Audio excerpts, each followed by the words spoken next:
So you like drawing cards, huh? Well, so don't these guys.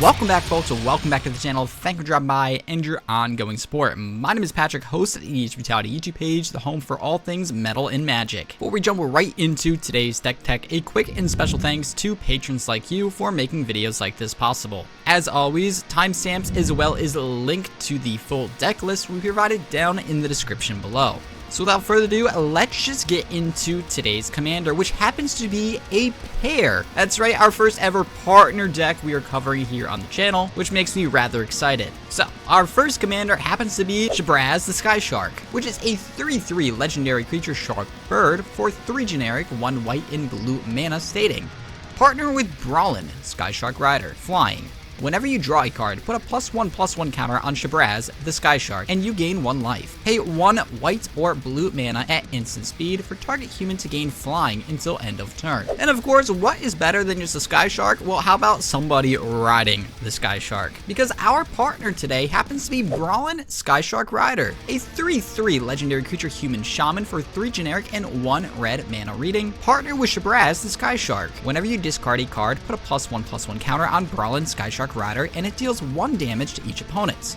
Pay 1 red mana instant speed, and target shark gains trample until end of turn. So it should be no secret that the premise of this deck is to abuse our commanders by A, drawing many cards to get our Skyshark nice and large, as well as discarding many cards to drain our opponents. Now, typically I have sections within these deck tech videos where we talk about ways to abuse our commander and leverage them against our opponents, but for this deck, this is one of those rare scenarios where the entire deck abuses our commanders. So let's just discuss our packages. The first of which being wheels. Because after all, if we don't wheel, we don't draw, and we don't discard. The 2 things that are essential to make this deck work. So we're running a very aggressive wheel package here. As a matter of fact, we have 37 spells allocated within this brew, designated just for wheeling.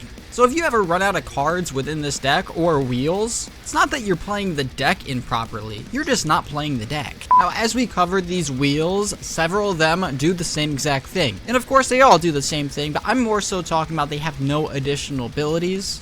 The only difference really is the mana cost or the amount we're wheeling for. So to streamline things without getting too redundant, I'm just going to read off the names of the cards and group them with like-minded effects. So first up, we have our self wheels that really don't do too much else. Some of them, of course, being our entire hand, while others being just a select few cards. Of course, however, the end result is all the same, because whenever we draw a card, we gain life thanks to Shabraz, and whenever we discard a card, we drain the table, thanks to Brallin. So running down the list, and once more, if I'm going a bit fast, feel free to pause the video at any time. We've got Cavalier Flame, Change of Fortune, Credit Voucher, Faithful Mending, Faithless Looting, Forgotten Creation, Goblin Lore, Hapless Researcher, Ideas Unbound, Insolent Neonate, Into the Nights, Leave and or Chance, Merfolk Looter, Shattered Perception,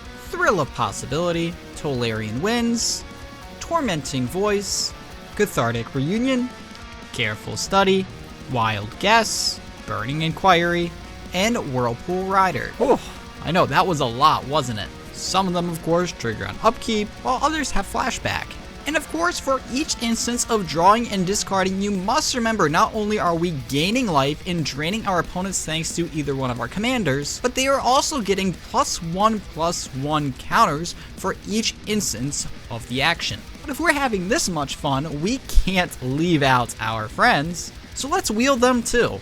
Because we've got cards such as Day's Undoing, Flux, Magus of the Wheel, Reforge the Soul, Windfall, Jace's Archivist, with a nice repeatable ability, and finally Whirlpool Warrior, which not only has the ability to wheel opponents once, but twice thanks to its sacrifice ability. And this is where the deck gets a little ridiculous, because what if I told you we had some more wheels? Bruh. In fact, we have wheels that do very specific things, like Fateful Showdown, an instant speed spell that deals damage to any creature or player equal to the number of cards within your hand, and of course wheeling at the end. Or others such as Frantic Search, which if successfully cast, pays for itself, making it free. We've got a wheel in the form of Heartwarming Redemption, which nets us one additional card as well as gaining us life. Nullspine Dragon, however, is a wheel-like effect that capitalizes on the damage dealt to a specific player this turn. Path of the Pyromancer nets us one additional card and ramps us that many red mana pips. And of course, if we want to ensure there's a little chaos, we can always do so in the form of Wheel of Misfortune, Mind Moil, or perhaps even a simplistic Tefari's Puzzle Box, which is an artifact spell reading. At the beginning of each player's draw step, that player puts the cards in his or her hand on the bottom of his or her library in any order, then draws that many cards. So I hope your opponents don't have anything important within those hands, because nobody's going to be keeping anything.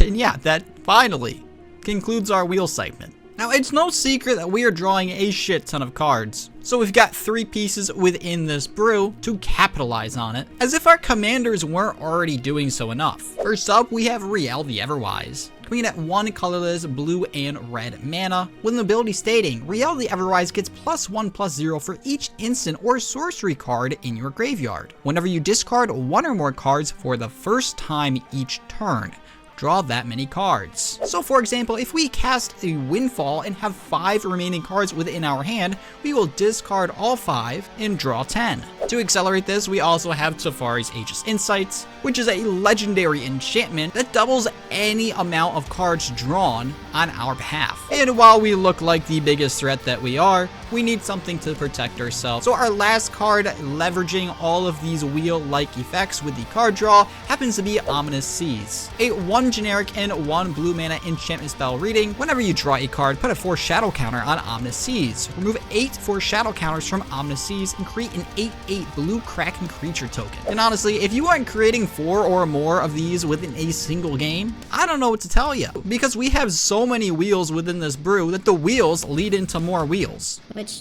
unfortunately can lead into a loss if we aren't prepared for it. We just draw out our entire deck, but that's aside the point. As long as we have Brallin Skyshark Rider, typically that won't happen, because our opponents are going to run out of life before we run out of cards. You do want more card draw for some reason, I don't know why you do, but we do have Treasure Cruise, Ghostly Pilferer, and even Drogskull Reaver, which is rather nice, but you must be careful, because if you have this thing out at the same time as the Skyshark, you're going to end up drawing out your entire deck, and that will lose you the game. Now, in order to play all of these spells, we must ramp properly so we have excess mana to do so, all of which can be found in the likes of Arcane Signet, Azorius Signet, Boros Signet, Burnished Heart, Commander Seer, Resurrect Monument, Izzet Signet, Myriad Landscape, Rogrind Crystal, Solemn Simulacrum, Soul Ring, Talisman of Creativity, Talisman of Progress, and Wayfarer's Bauble, which thankfully none of these are A,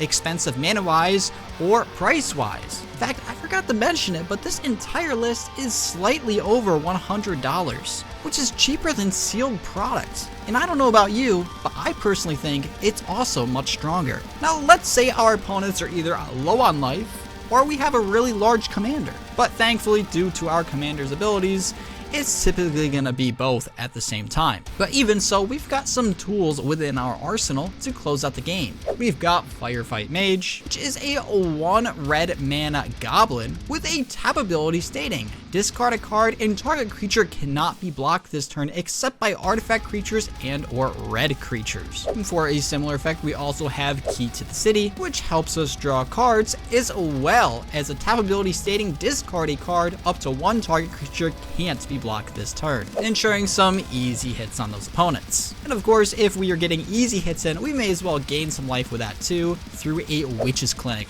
which you can tap for 1 generic mana or pay 2 and tap, and target commander gains lifelink until end of turn. Or if we don't need the life, perhaps my favorite land in this entire deck being Sunhome Fortress of the Legion, which once again taps for 1 colorless mana, has a pay 2 generic, 1 red and white, and tap for target creature to gain double strike until end of turn, which of course is lethal, especially to consider that our Skyshark has flying, and if we have Brallin on board, we can pay 1 to give him trample.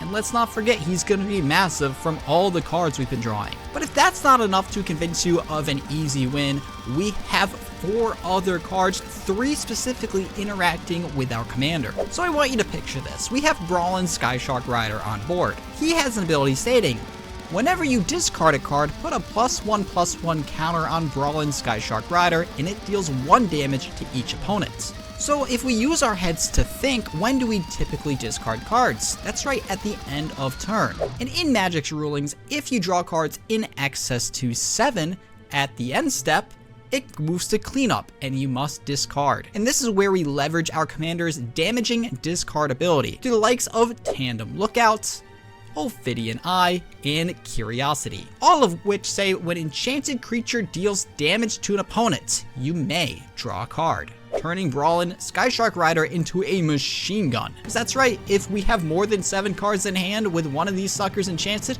well guess what, we're going to discard a card on end step. It'll deal 1 damage to every opponent at the table, and these cards will see the damage being hit off and force us to draw a card, and then it will move to an additional cleanup step where we'll have to discard again, rinse and repeat until A, we either run out of cards in our library, or B, our opponent's life totals are destroyed. But you know, even if we do run out of cards, we have a Lab Maniac. Yeah, that's it. That's the deck. It's so good. But yeah, that's gonna do it for today's video, folks. Did you like today's deck tech? If so, feel free to leave a comment down in the comment section below. I would love to hear your thoughts and opinions on it. So as always, if you want to stay tuned for future videos from the channel, make sure you like, subscribe, and hit that bell down in the bottom right hand corner of the screen. So being said, my name is Patrick, host of EDH Brutality. I thank you for watching. I hope you enjoyed, and I'll see you in the next video. I always say that outro so fast. Gosh damn it.